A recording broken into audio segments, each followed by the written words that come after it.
So what is normal for the bladder?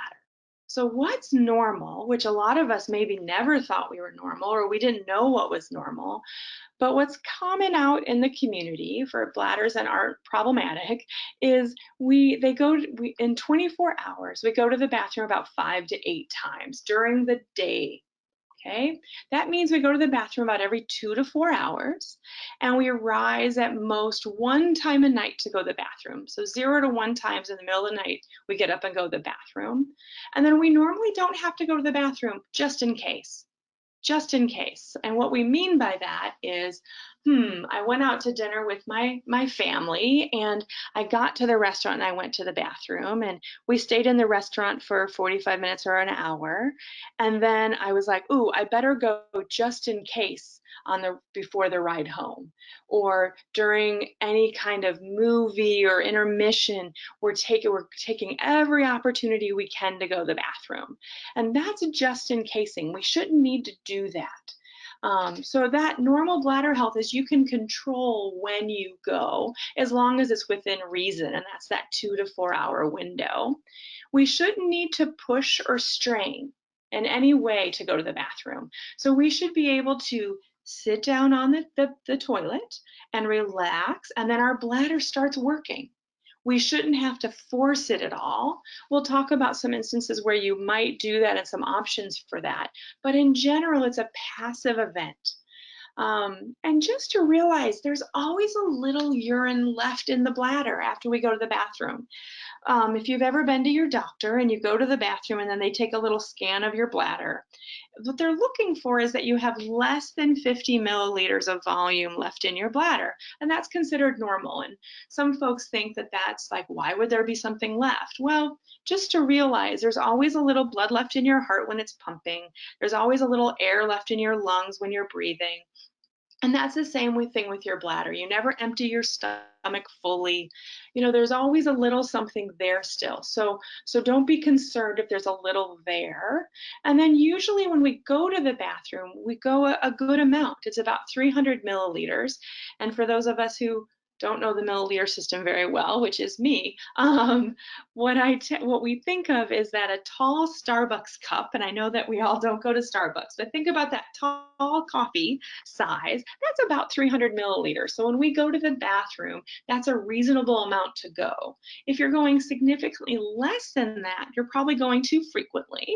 And if you're going significantly more than that, you're likely delaying too much, which can be a problem also. So there's this little sweet spot, and this slide gives us an idea of that. And then about doing Kegels or doing pelvic floor muscle contractions, what we know, and this research has been repeated, and I see it in my clinical practice all the time, which is what's most important to me is what I see clinically, which is that if we just give somebody a handout on how to do pelvic floor muscle contractions, at least 40% of them will not do it correctly. They'll do something else. And for most of us, it means we're bearing down, so we're pushing down, which results in leakage. So that doesn't mean don't try doing pelvic floor muscle contractions, but what it means is give it a try, and if you're not sure that you're doing it right or things don't improve, then you want some help, and that's where you start looking for a pelvic rehab provider. Okay, this other part of this about talking about men is just this repeat that they went back and they looked at this study again, and then in 2013, and they found that using men, they were only able to do the exercise is the pelvic floor contraction in certain positions. And that's not just men, it's true for women also. It just happened to be that this study was looking at men.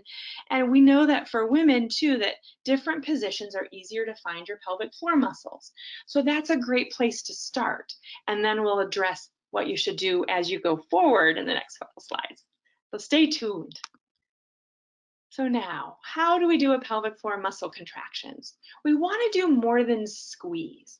A lot of people teach us to say lift and hold and squeeze. That's a great start, but what we know too is that this muscle group has to work in varying ways. That means that it needs to squeeze in a little bit when your brain goes, oh, I'm going to sneeze. So it squeezes in a little. And then when you actually sneeze, it squeezes in a little harder. And then there's a little bit left in case you trip while you're sneezing. You can squeeze in a little bit harder.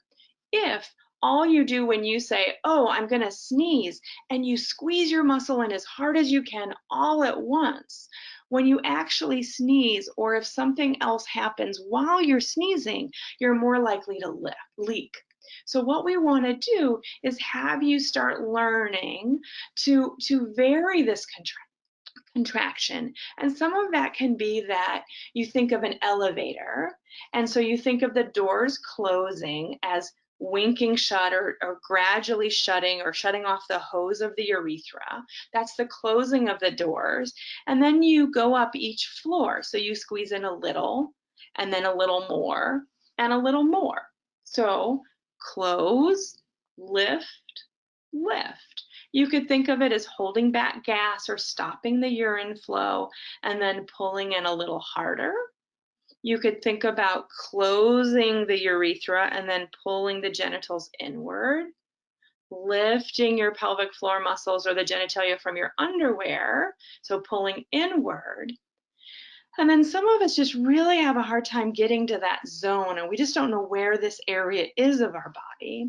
So if we sit here, and I'm going to sit here right now, even though you can't see me, and I'm sitting on my chair, and I rock from side to side, and I notice those two bones that are in my bum. So those are my sit bones, is what those are called, the bones that you sit on.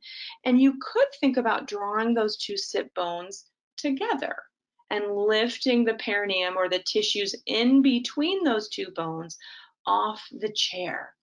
So here, I don't mean that to be overwhelming, but I wanted to give you some ideas of things you could try to localize these muscles. And the reason why we want to localize these muscles is we figured out how to use these muscles at a much earlier age, and they just did their job. And then suddenly they stopped doing their job. So now you have to give them a little bit of attention to help you find those muscles and then help build them up so you're connected to them. And then we carry them over to function, which we'll talk about coming up. So just some things to think about. Where people often cheat is they will hold their breath. So if I held my breath right now, so I'm going to make a noise like I'm holding my breath. So I sat there and I suddenly grabbed my breath. And to do that, I pushed my abdomen down. Well, my bladder lives in that area that I just pushed down. So when I hold my breath, I'm increasing the pressure on my bladder area, which could result in leakage. So that's why we want you to hold your breath. Not hold your breath. Oh, goodness, goodness, goodness. We want you to not hold your breath while you're doing your Kegels. Try to do a nice gentle breathing with it. We don't want you to bulge your abdomen or bear down like you're trying to have a bowel movement. That could result in some leakage. If you cheat and use your thigh muscles or your glute muscles, they're kind of like the big, strong siblings who keep compensating for the weaker pelvic floor muscles. And if our big, strong siblings keep taking over our thighs and our glutes, then our pelvic floor never has a chance to catch up. So we really want to try to isolate those pelvic floor muscles before we start using other muscles with it. And then some people tend to curl their toes or they tighten their upper chest as they're doing their Kegels. And we want to initially, maybe that's what needs to happen, but then be aware of those and get rid of them as you get more and more connected to your pelvic floor. So those are the cheats. And then there's some compensations. I'm trying. Can you advance the slide for me? Thank you. And then if you can't find your pelvic floor muscles, there are ways to activate them using some other muscles. And these two pictures show that. So the first picture is this one here, the one on the left. The gentleman is sitting in a chair and he has a ball between his knees. You could use a kid's ball, or you could use a throw pillow, or you could roll up a towel and place that between your knees and give it a gentle squeeze. And when you give it a gentle squeeze, very gentle, maybe a pound of pressure, It activates those muscles, and then you could try your Kegel. You could try that tightening, close off the water, close off the hose, and then relax. So that act of squeezing together the knees ever so gently helps your brain find your pelvic floor muscles. Now this one over here, the one on the right, the gentleman has a band around his knees, and placing the band around his knees, this is an elastic band called TheraBand, placing that around his knees and then pressing out into it a little bit, so externally pressing outward. So if his hands were on the sides of his knees, he would press out into his hands very gently, that 1 or 2 pounds of pressure again, and perform. Once you've done that, activate your pelvic floor muscles. This, when we're not feeling our pelvic floor muscles very well, this exercise, one of the 2 of these, may be really helpful for you to localize those muscles. So that's worth a try if it's hard to find the muscles. Now, once you've found the muscles, it's great to do your contractions in positions that you're really comfortable in, such as sitting or laying down. But here's the rub. We don't tend to leak sitting or laying down per se. Some of us do, but not all of us. When we leak is on the way to the bathroom. So I've read all the things that say, oh, do Kegels at stoplights.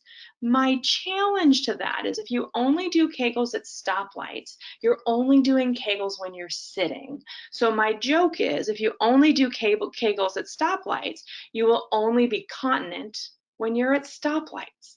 So what I want to push you to do is actually do some Kegels. Once you feel like you've got it, I want you to try doing Kegels when, like these pictures over here show, when you're climbing a step. Can you, in this position that this person's in, go ahead and try doing some Kegels?